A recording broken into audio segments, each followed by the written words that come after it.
ఈ రోజు కడప గడ్డపై జరుగుతున్న ఈ మహానాడు చూస్తే ఎన్నికలై ఏడాది జరుగుతున్నా మీలో ఆ కసి, ఉత్సాహం, ఉద్వేగం ఏమాత్రం తగ్గలేదు. నేను చాలా మహానాడు చూశాను. దగ్గర మనం చూస్తే 34 మహానాడులు మనం జరుపుకున్నాం. 2 మహానాడులు డిజిటల్ గా జరిగాయి. అయితే ఈసారి కడపలో, దేవుని గడపలో జరిగే మహానాడు ఒక చరిత్ర సృష్టించబోతుంది. సువర్ణాక్షరాలతో ఆంధ్రదేశ రాష్ట్ర ఆర్థిక పరిస్థితి ఒక దిశ నిర్దేశిస్తుందని చెప్పి తెలియజేసుకున్నా. ఈరోజు చల్లని వాతావరణం. అన్ని మహానాడులంటే చాలా వేడివేడిగా ఉండేది, ఎండలు ఎక్కువ ఉండేటివి. ఒక ప్రశాంతమైన వాతావరణంలో, ఆహ్లాదకరమైన వాతావరణంలో ఈరోజు కడపలో మహానాడు జరుగుతా ఉంది.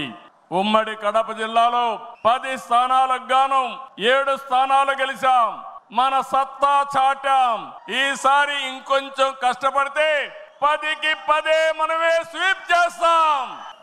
రాయలసీమ ప్రజలు అద్భుత చైతన్యంతో ఈసారి ఇచ్చిన తీర్పును గౌరవిస్తూ వారికి ధన్యవాదాలు తెలపడానికి కడపలో మహానాడు పెట్టాలని నిర్ణయించాం.